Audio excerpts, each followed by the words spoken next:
Muy bien. ¿Se entendió malaria? Ya, a repasar algunas cosas por cuenta propia. ¿Ya?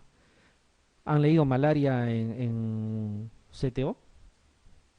Un cuarto de cara creo que es. Dos cositas nomás creo que menciona. Claro, ¿por qué? Porque en Europa no es problema, ni lo consideran. Pero acá sí nos pueden preguntar. Acá sí nos pueden preguntar. ¿Ya? Alguien me dirá, ¿y de dónde puedo leer un poco más de malaria? Porque alguien de repente puede querer leer algo más. ¿Ya? Las páginas del Ministerio de Salud, ¿ya? De la Dirección General de Epidemiología, hay textos completos en PDF, ¿ya? Pueden bajar de ahí. Y es acceso libre. ¿Ya? Acceso libre. Pero no les sugiero que estén complicándose adquiriendo más datos. De repente cosas muy puntuales pueden leer. Pero todito, una norma, norma técnica y todo lo demás, no es, van a perder el tiempo, no hay tiempo para más. ¿Ya? En torno a lo que hemos conversado es más que suficiente, ¿ya? Más que suficiente. Bien, sigamos. Dengue, otro problema importante. ¿Qué cosa es el dengue? Es un arbovirus, ¿o no? Un arbovirus que tiene, ¿cuántos serotipos? Cuatro serotipos. Serotipo 1, serotipo 2, serotipo 3 y serotipo 4. Así se llaman. Cuatro serotipos, ¿ya? Es un arbovirus similar o dentro del mismo grupo hay muchas enfermedades que se parecen, algunos con nombres hasta un poquito raros, ¿ya? Pero están ahí, o sea, como arbovirosis. Y clínicamente se comportan muy parecido. Otro ejemplo de arbovirosis, aparte del dengue, es la fiebre amarilla en nuestro medio. Otro ejemplo de arbovirosis es, por ejemplo, la encefalitis equina venezolana, que también se parece. Otro ejemplo de arbovirosis es Mayaro, ¿ya? La fiebre de Mayaro, la fiebre de Oropuche, hay otros nombres un poquito más raros, chikungunya, por ejemplo, la fiebre la fiebre del Nilo, ¿no? Son todas esas, el ébola también, son arbovirosis. Todas esas son arbovirosis. Pero de todo eso, como les digo, si ustedes van a emocionarse con el tema y van a leer arbovirosis, no van a acabar nunca. Va a llegar el examen y no van a estar ni en la mitad todavía. Tienen que dedicarse solamente a lo que puede venir. Y dengue es una posibilidad porque dengue nos trae problemas. Dengue trae problemas en Lima, dengue trae problemas en la cuenca amazónica. Y los dos últimos años ha habido epidemias de magnitudes considerables, con fallecidos. Entonces dengue sí puede preguntarle, tendrían derecho. ¿Ya? Pero lo demás, bueno, fiebre amarilla también, pero lo demás, esos otros nombres que hemos comentado, en realidad no. Entonces es un arbovirus que tiene cuatro serotipos, no se olviden. Cuando una persona se infecta por un determinado serotipo, por decir, si yo me infecto con el serotipo 3, tengo inmunidad, o sea, ya no me voy a volver a infectar probablemente de por vida incluso, pero solamente de ese serotipo 3. Pero para los otros serotipos que no me he infectado, o sea, 1, 2 y 4, sigo siendo susceptible. Es más, mi susceptibilidad es mayor todavía. Ya lo vamos a ver por qué después. ¿Ya? Mosquito o vector implicado, Aedes aegypti. ¿Ya? Aedes aegypti. Este Aedes aegypti, a diferencia de los vectores que hemos visto para malaria, el Darling y el Pseudopuntipenis, el Gambia, etcétera, tiene características que lo hacen totalmente diferente. ¿Cuáles son esas características? Uno, la anófeles que transmite malaria se encuentra en zonas boscosas. El Aedes aegypti se encuentra en zonas urbanas. Convive con el humano. Dentro de la casa, incluso muchas veces. El anófeles requiere cuerpos de agua más o menos considerables, el que transmite la malaria. Por ejemplo, cochas. ¿Saben lo que es una cocha? Ese codo que deja el río cuando desciende, sobre todo en zonas de selva. Zonas pantanosas, arrozales, ahí crece o ahí se reproduce el anófeles. En el caso del Aedes aegypti necesita cuerpos de agua más pequeños, vasos que dejemos a la intemperie con agua, latas de conserva tiradas en el suelo, llueve un poquito, se llena con escasamente agua, ya sirve de criadero, ya, llantas de carro, esos que usan para dar alimento a los animales, se llena con un poco de agua y suficiente, ya es un criadero para el mosquito. Van al cementerio y dejan flores a los difuntos con agua, también. ¿Ya? Entonces, cuerpos de agua no se necesita, digamos, que sean muy considerables para en el caso de la Aedes aegypti. Entonces, ¿dónde van a encontrar llantas? Van a encontrar vasos de agua, tinas, baldes, justamente donde la gente habita. ¿Ya? Otra característica es que el agua requiere agua limpia, el Aedes aegypti. En el otro caso no. ¿ya? En el otro caso no, requiere aguas tranquilas, a diferencia del anófeles. Todo eso hace de que sea un mosquito prácticamente peridomiciliario, cerca a nosotros o viviendo con nosotros. Entonces la gente que no tiene, digamos, saneamiento apropiado en cuanto a vivienda, obviamente recolecta agua, por ejemplo, para su consumo, y si se olvida de taparlo como debe de ser, ese cuerpo de agua sirve de criadero. Y eso es lo que sucede. Por eso las propagandas para el control están en base a eso. Cuida, tapa, lava. Y parece mentira, eso es lo que sucede. ¿Ya? La gran epidemia que hemos tenido en Lima del año 2002 ha sido por el serotipo 3, ¿ya? El dengue 3. ¿Dónde se ha propiciado, se ha iniciado? En el distrito de Comas. ¿En qué zona? En el cementerio. ¿Por qué? Por lo que justo les acabo de decir. La gente llevaba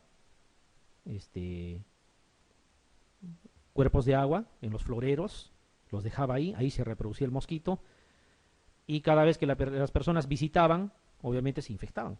Todos tenían ese antecedente. Ahí se ha trabajado y se logró erradicar por un tiempo, ¿ya? O controlar, perdón, por un tiempo. Pero siempre está presente, ¿ya? El cono norte es una zona de mucho riesgo para dengue, ¿ya? Pero hay zonas que son de más riesgo todavía, y es justamente la zona de Loreto, Ucayali, Madre de Dios, ¿ya? Donde siempre se presentan casos y donde ya han circulado los 4 serotipos, ¿ya? Entonces este mosquito igualito, la hembra es hematófago. ¿Por qué se diferencia del anófeles? Hay otra diferencia, es que se acuerdan que el anófeles nacía sano y se enfermaba. El Aedes aegypti enfermo transmite a su descendencia el virus del dengue. O sea, el mosquito nace con el virus. Esa ya es una diferencia importante. ¿Qué significa eso? Que aquí el problema sí es el mosquito. Acá sí hay que fumigar, ¿ya? Por eso es que la fumigación donde más éxito trae es justamente en el control del dengue. Hay que fumigar. Y si ustedes saben que en los cuerpos de agua están las larvas, de nada sirve fumigar si previamente no han hecho una faena de recolectar lo que se dice recojo de inservibles. O sea, hay que las latas, los zapatos viejos que están botados, las tinas, ¿no? Los platos de los animales, etcétera, hay que retirarlos para evitar, ¿ya? Para evitar que exista cuerpos de agua. ¿Cuánto puede volar el mosquito? Radio de vuelo, más o menos, de su entorno, 50 metros, no más. A diferencia del anófeles, ya que a favor del viento hasta 1,5 km puede volar. ¿Ya? Y cuando está en contra, bueno, distancias menores. Fíjense cómo hay diferencias importantes. Eso hace de que este mosquito Aedes aegypti no es selvático, es netamente urbano. ¿Ya? Es urbano. Ahí están los serotipos, 1, 2, 3 y 4. De ellos prácticamente ya todos han circulado en el Perú. En Lima hemos tenido el dengue 3 en el año 2002, con situaciones bastante complicadas. Aquí están los sitios donde puede estar el vector, ¿ya? Son vectores que se multiplican rápido, apenas nacen pueden reproducirse, eso es un dato importante, ¿ya? En el caso del mosquito Aedes aegypti, ¿ya? No necesitan superficies, pueden reproducirse hasta en el aire, ¿ya? Zonas de este tipo con hacinamiento donde tienen que recolectar agua son zonas de riesgo, ¿ya? Son zonas de riesgo. Miren cómo en Loreto ya ha circulado los 4 serotipos. Todo un problema. Por eso las propagandas, los comerciales que nos invitan a tener cuidado con el dengue, nos hablan siempre de esto. Miren, pueden ser reservorios grandes, como en este caso. Fíjense cómo puede ser bebederos para animales, cilindros, llantas, latas vacías, hasta juguetes, ¿no? Todo lo que pueda servir de reservorio, macetas, floreros, y hasta quién diría, y eso es importante, las hojas mismas de ciertas plantas que puedan permitir contener alguito de agua, después de que han regado y se ha quedado un poco de agua, eso sirve de criadero. O sea, es un problema, ¿ya? Es un problema, hay que tener mucho cuidado, ¿ya? Hay que tener mucho cuidado. Esto no es exageración, si yo les decía de repente, no me creían, miren, estas canaletas para la lluvia, ahí puede estar. Agujeros en los troncos de los árboles, ahí también puede estar. O sea, es un problema, no requiere mucha cantidad de agua, ¿ya? Ladrillos huecos, todo eso se llama inservibles, eso hay que recolectar antes de fumigar. Si fumigan sin eso, no sirve nada. ¿Ya? Entonces, normalmente, ¿qué cosa hace el personal? Lo que hace es busca, casa por casa, la presencia del vector. Casa que encuentra con presencia del vector se le llama casa positiva. Donde no existe será casa negativa. Y al final se saca un porcentaje de todo lo que has visitado en la zona, cuánto de porcentaje de casas están con presencia del vector. Ese porcentaje se llama índice aédico, ¿ya? Y el índice aédico más de 5% es indicación de fumigar. Esa es la indicación. Índice aédico más de 5, fumigación. ¿Y por qué fumigación? Porque ya han visto que el problema es el vector, ¿ya? Hay que eliminar ese vector porque va a transmitir a su descendencia el virus y el virus va a estar en el vector que acaba de nacer. Es un problema. Y otro que es, como es viral, no hay un tratamiento específico como en el caso de la malaria. Fíjense, hasta en las botellas rotas que se coloquen en los muros, ahí también. ¿Ya? Entonces, ¿qué cosas tienen que acordarse del vector? ¿Ya? Ahí está el vector, el Aedes aegypti. Los machos son o se alimentan de plantas, de zumos de plantas, y los mosquitos hembra obviamente son hematófagos, ¿ya? En cuerpos de agua van a depositar sus huevos y ahí simplemente van a eclosionar. Como digo, se pueden hasta reproducir en el aire. No intenten hacer eso, doctores, se van a caer ustedes. ¿Ya? Depositan sus huevos, miren, cuerpos de agua de todo tipo, ¿ya? Desde los más simples. ¿No les parece familiar estas imágenes? Macetas, llantas, ¿no? Ahí están presentes. Conviven con el humano. Todo un problema. Falta un poquito de conciencia en nosotros mismos. Felizmente no estamos en una zona tipo Iquitos, sino todo Lima estaría con dengue.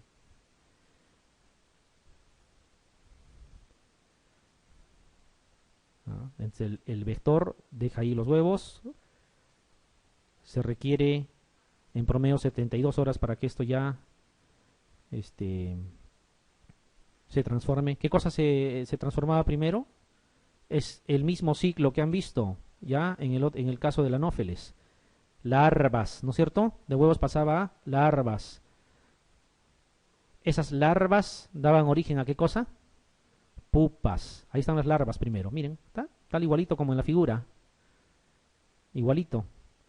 No se posicionan en forma paralela, sino de esta forma. Así ustedes pueden reconocer si es un Aedes aegypti, ¿no? Fíjense, en el anófeles era en forma horizontal, ¿no es cierto? Datos que parecen insignificantes, pero son importantes. Miren, están posicionados de esa forma. Así se mueven. ¿Ya? Ya saben reconocer entonces. Eso es importante. ¿Estas qué son? Ya no son larvas. Pupas. Y estas pupas van a dar lugar a los adultos. Y así nosotros criamos a los propios vectores, sin querer obviamente. Es una necesidad, no le vas a decir a las personas que no recolecten agua, pero sí tienes que decirles que tapen. No pueden dejarlo descubierto. Fíjense cómo ahí sale el vector, ya con ganas de reproducirse desde que está saliendo desde ahí. ¿Ya? De tal manera que rápidamente se multiplican. Ahí el problema sí es el vector, en el caso del dengue. Ya está nuevamente poniendo huevos porque ya se ha reproducido. Ni siquiera nos ha dado tiempo para verlo, ¿no? Ya se ha reproducido. ¿Ya? Y ese es el problema con el vector. Ese es el problema. Entonces, ¿qué va a suceder? Este mosquito hagamos de cuenta que el mosquito está sano todavía, se infecta de una persona, ojo, persona con viremia. O sea, necesariamente la persona debe tener ¿qué cosa? Virus en sangre, ¿ya? Porque si no, pues no habría posibilidad. Y eso pasa con todos los arbovirus. Generalmente le ponen mosquitero cuando ya no está haciendo viremia. Ya no sirve, ¿ya? Entonces, ¿qué pasa? Adquiere el virus, hay un periodo de incubación extrínseca, se llama, porque todavía no está en el otro humano. Ya, como les decía, en menos de una semana lo va a transmitir a otro humano. Periodo de incubación intrínseca. No está de más decirles, cuando dicen periodo de incubación extrínseca, es lo que incuba en el mosquito. Periodo de incubación intrínseca en el humano nuevo, en el que se va a infectar. ¿ya? Otra vez hace viremia y otra vez, pues obviamente, se produce el mismo ciclo, ¿ya? De humano 1 a humano 2, que habíamos dicho, este mosquito transmite a su descendencia, ¿ya?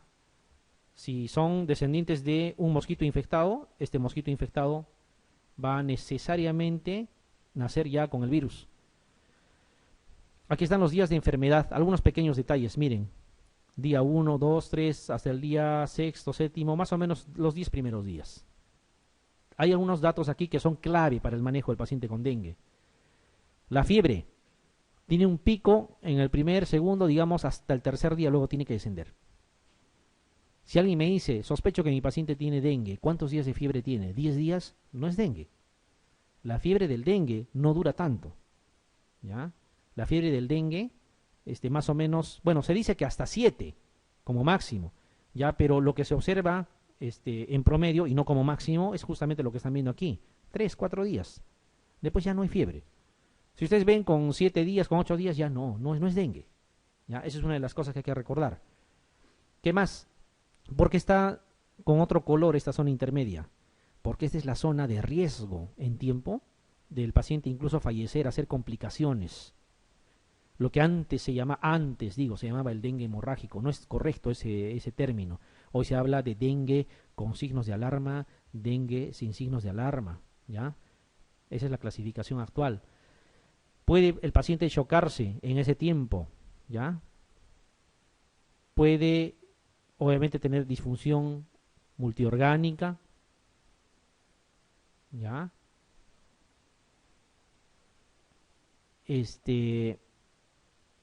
La serología. ¿Qué cosa es serología? Que detectemos anticuerpos.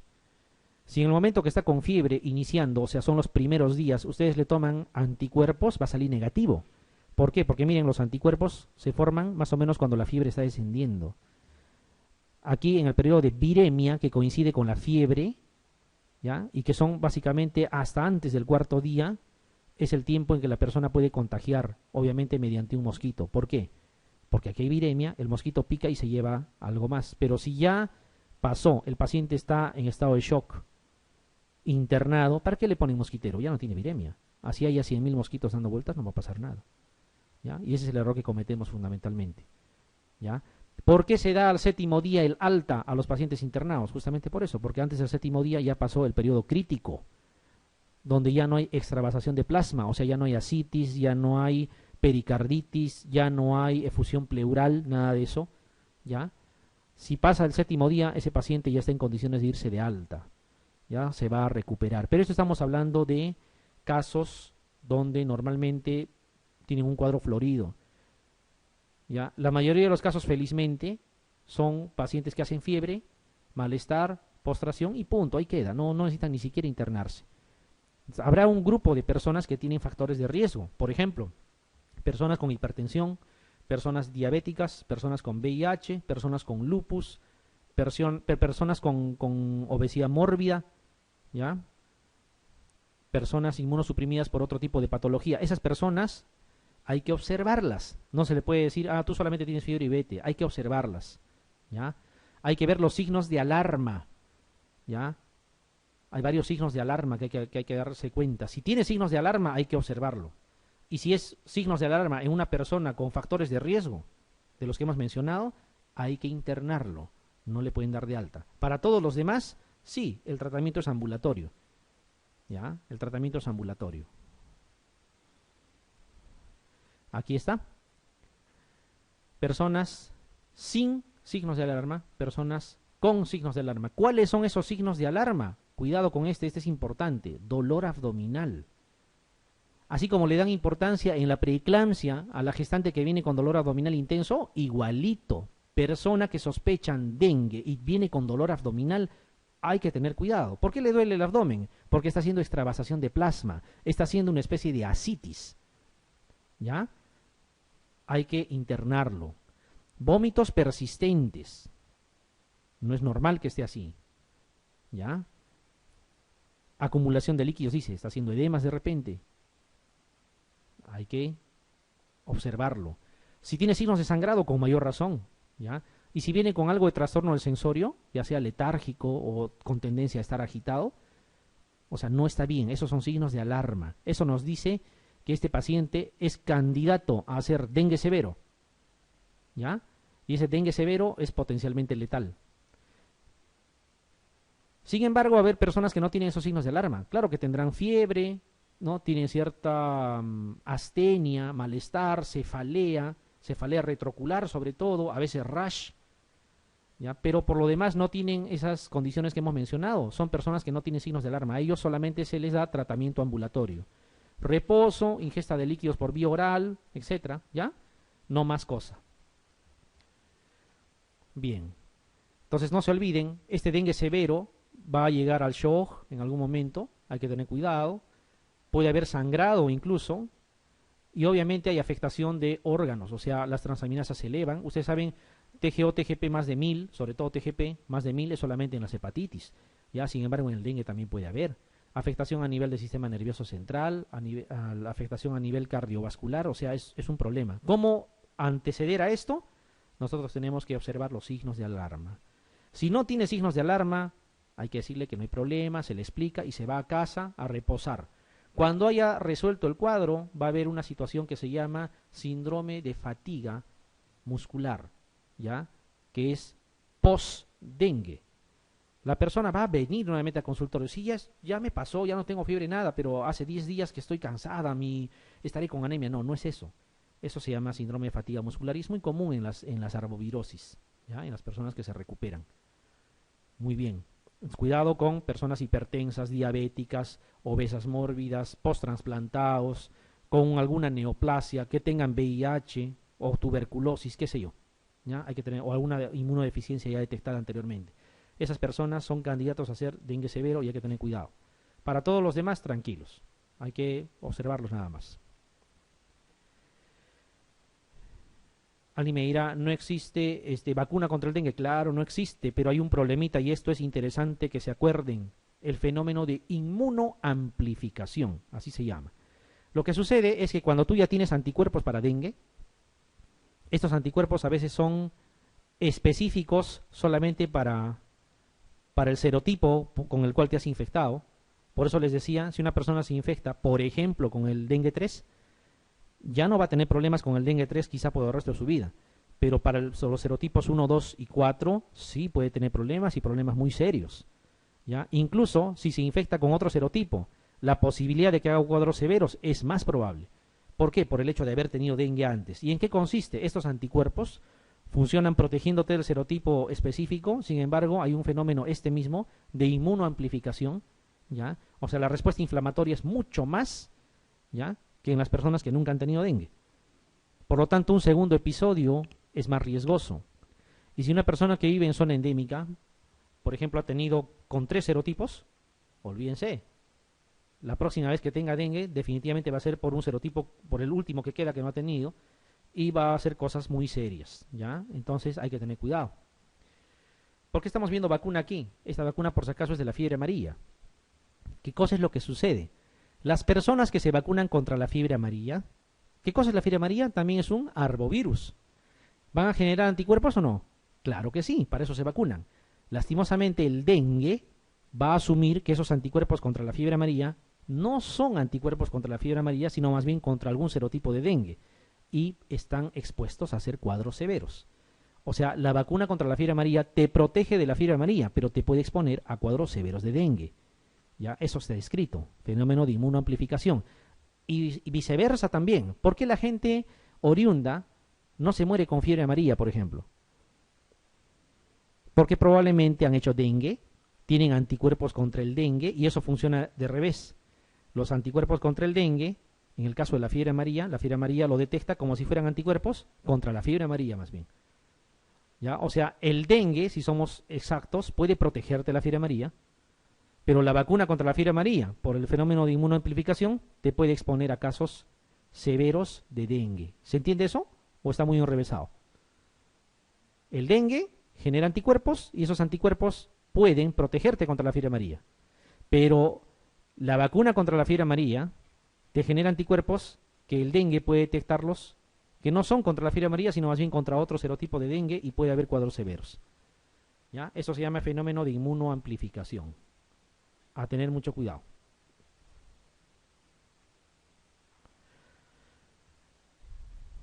Años atrás, décadas atrás, dentro de poco diremos siglos atrás quizá, bueno, la población de la Aedes aegypti era una preocupación. En algún momento, haciendo uso incluso de esos insecticidas, los primeros que aparecieron, el DDT entre ellos, se logró, como ustedes ven, miren, se eliminó prácticamente de casi todo el continente. Pero lastimosamente, así como Europa considera que no son humanos los que viven en el África, también nosotros de alguna manera pensamos igual, y como no son zonas importantes, entre comillas, estas zonas para el resto del continente, dejaron que ahí, no importa, ahí que siga habiendo el vector. Se pudo haber eliminado todo, pero no se hizo. Esto se ha ido poblando, según ha ido pasando el tiempo, y para hoy en día esto ya prácticamente está cubierto. Si ustedes saben que en Bolivia hay dengue, ¿o no hay? Claro que sí, prácticamente todo el continente. Y erradicar el Aedes aegypti prácticamente es imposible hoy en día.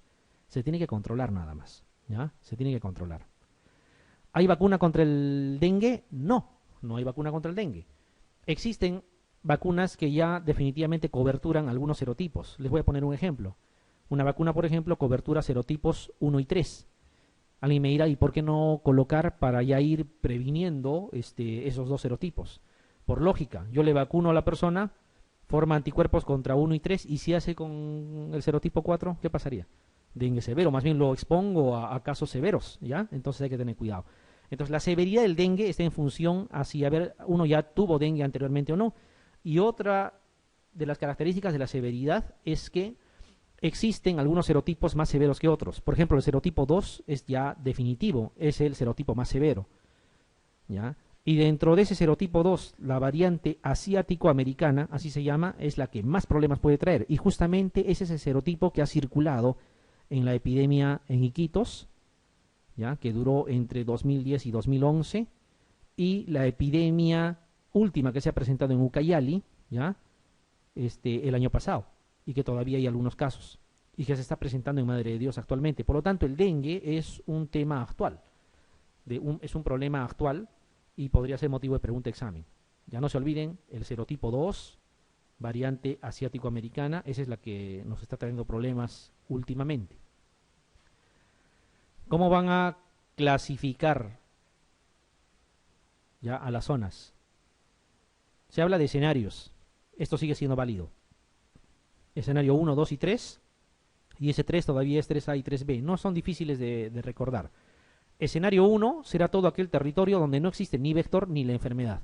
Podríamos poner un ejemplo, de repente Puno, de repente Cerro de Pasco. No hay vector, obvio. No es la temperatura ideal para que el vector exista. Tampoco hay casos. Por lo tanto es escenario 1. Pero si de repente decimos escenario 2, donde ya el vector está presente, pero por el momento no hay casos autóctonos de dengue, o sea, no hay casos reportados que se hayan infectado en la misma zona. En algún momento Lima es escenario 2, porque el vector sí existe en Lima, ¿ya? Pero mientras no haya casos autóctonos, decimos escenario 2.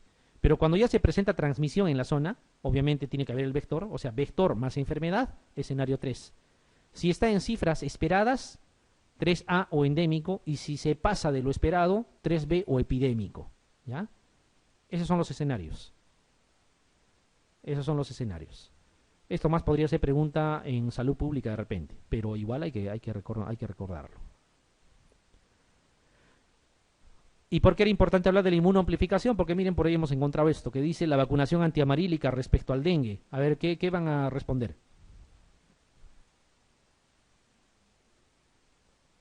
Protege del dengue, es indiferente, predispone a formas severas de dengue, protege solo parcialmente del dengue y no protege del dengue, pero mitiga el cuadro clínico. ¿Cuál es? Predispone a formas severas de dengue. No es que necesariamente lo vas a hacer, pero sí predispone, ¿ya? ¿Por qué? Porque el virus del dengue asume que los anticuerpos que tienes no es contra la fiebre amarilla, sino contra un serotipo de dengue distinto, ¿ya? Entonces actúa como inmunoamplificación. El dengue severo, potencialmente mortal, es menos común en uno de los siguientes grupos de riesgo. O sea, aquí hay varios grupos. Ustedes tienen que ver en cuál de estos grupos es menos probable de que exista dengue severo. Vamos a ver. Primero leemos todo. Dice turistas que visitan zonas endémicas, nativos de la zona endémica, recién nacido de madres con antecedente de dengue, vacunados contra la fiebre amarilla, personas con antecedentes de haber padecido dengue una o más veces. A ver, vayamos de lo más obvio. Una persona que ha tenido antecedente de haber padecido dengue una o más veces está predispuesta a hacer formas severas, ¿o no estamos de acuerdo? ¿Sí? Ya, perfecto. Entonces esto sí pertenece al grupo. Los vacunados contra fiebre amarilla hemos visto que también. Recién nacido de madres con antecedente de dengue. ¿Qué es lo que sucede aquí? La mujer tiene dengue, forma anticuerpos. Cuando se embaraza, esos anticuerpos de tipo IgG pasan por la barrera placentaria y le otorgan al recién nacido anticuerpos. De tal manera que el recién nacido, apenas ha nacido, ya tiene anticuerpos contra el dengue. ¿Ya? Por lo tanto, está expuesto a hacer formas severas de dengue. Los nativos de la zona endémica es más probable que hayan tenido en algún momento dengue por la zona donde viven. Pero un turista que visita esporádicamente, ¿no es cierto? Si hace dengue, quizás sea la primera vez en su vida que va a hacer dengue. Entonces lo más probable es que no sea un caso severo. Esa era la forma como tenían que enfocar esta pregunta. La alternativa es la A. Constituyen signos de alarma para dengue severo, excepto para dengue severo. Dolor abdominal intenso, hemos dicho, es el más importante, hay que tener mucho cuidado, mucho cuidado. Disnea será pues el resultado de que está habiendo afectación a nivel del sistema respiratorio y probablemente por efusión a nivel de pleura.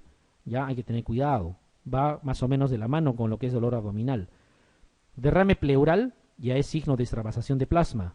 Todo lo que es extravasación de plasma, junto con ascitis, junto con pericarditis, con derrame pleural, es signo de alarma. Trastorno del sensorio, ni hablar. Pero acá dice fiebre intensa. La fiebre está en todos los dengues, por eso es fiebre del dengue. Sería como que haya fiebre en la fiebre tifoidea, es obvio, o fiebre en la brucela. Entonces eso no es signo de alarma. ¿Ya? La fiebre no constituye signo de alarma. Todo lo que está indicado líneas anteriores, o sea, dolor abdominal intenso, disnea, derrame pleural, trastorno del sensorio, sí están considerados como signos de alarma. Entonces lo correcto es que marquen la alternativa E. Siguiente. En las dos grandes últimas epidemias de dengue en las ciudades de Iquitos y Ucayali, el serotipo implicado fue, ¿cuál es? Serotipo 2, perfecto, acá tenemos en la B y en la E, serotipo 2. Genotipo asiático americano, ¿cuál van a elegir? ¿La B o la E? La E, así es. No se olviden de ese nombre, ¿eh? El serotipo 2 de forma general es más severo que el 1, el 3 y el 4, ¿ya? El serotipo 2. Y esta variante asiático-americana es mucho más todavía. Ante un caso de dengue sin signos de alarma, o sea, es un dengue, pero no tiene ninguno de los signos de alarma, o sea, no tiene dolor abdominal, nada. Tendrá lo demás, ¿no? Fiebre, malestar. En un paciente varón de 35 años, bueno, para los que tienen 20, una persona de mucha edad. Para los que ya tienen un poquito más de 20 años, seguramente van a considerar que es una persona todavía joven. Dice que cursa febril. Obvio, tiene dengue, pues, tiene que cursar febril. Con mialgias intensas, parte de la fiebre. Usted indicará, o sea, ¿de qué se trata? ¿Es un cuadro severo? ¿O no? No es complicado, ¿no es cierto? Y encima es un paciente en edad promedio y que por lo demás no tiene ningún otro tipo de comorbilidad. No les dicen que tenga obesidad o hipertensión o diabetes, qué sé yo. ¿Ya? ¿Qué cosas van a indicar? Hospitalización y observación. ¿Estaría bien eso? ¿Cuáles son los que se hospitalizan? Las personas que tienen factores de riesgo.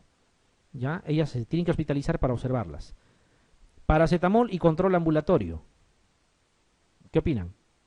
A ver, vayamos a la siguiente. Hospitalización e hidratación. ¿Van a hospitalizarlo? Ya hemos dicho que no.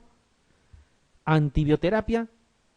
Aunque yo estoy seguro que sí, no faltará alguien, por lo menos uno, que va a dar antibioterapia.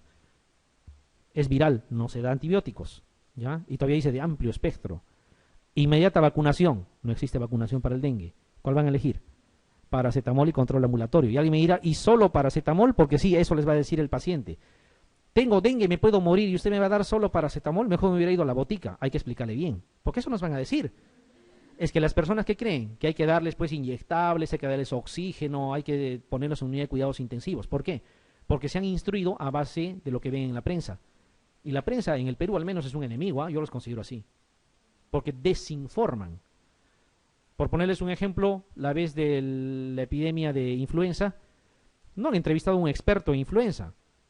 Era un futbolista de uno de los equipos de primera, no voy a decir porque acá puede haber hinchas, que llamaba a que vengan al estadio con mascarilla.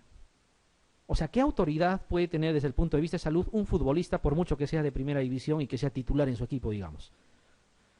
Esa es la información que manejamos en el Perú, ¿ya? Entonces, lo concreto es que el paciente sí les va a reclamar, les va a decir, pero doctor, ¿por qué me va a dar solo paracetamol si eso yo he podido comprármelo? Le explicas.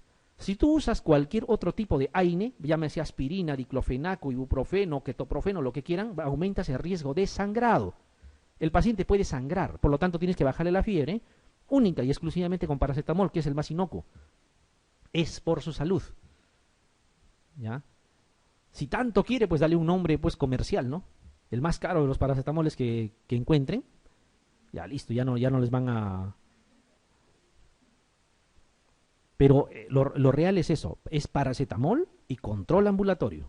No se da otra cosa, ¿ya? No se da otra cosa. Por lo tanto, el dengue se maneja de forma ambulatoria. Pero ¿qué es lo que tienen que hacer? Seleccionar bien al paciente. Hay que seleccionarlo bien, ¿ya? El gran problema es de que si se nos pasa un signo de alarma, podemos tener problemas. ¿Y en qué momento se les puede pasar? ¿Quién no ha hecho emergencia?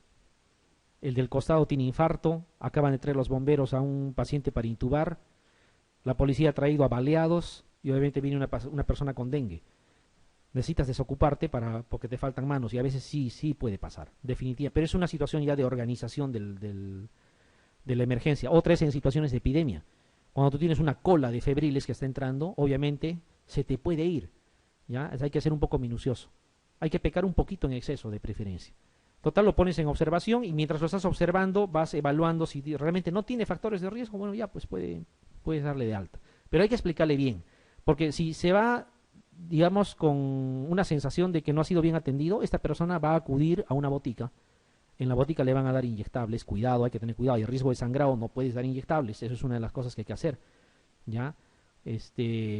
O le van a recetar otras cosas, o le van a decir esto es mejor y le van a dar un AINE, y eso puede inducir sangrado, hay que tener cuidado, ¿ya? ¿Cuál de las siguientes medidas para el control del dengue es inapropiada? A ver, respondan eso ustedes. Esto me preguntaron a mí, en el examen que me tocó dar.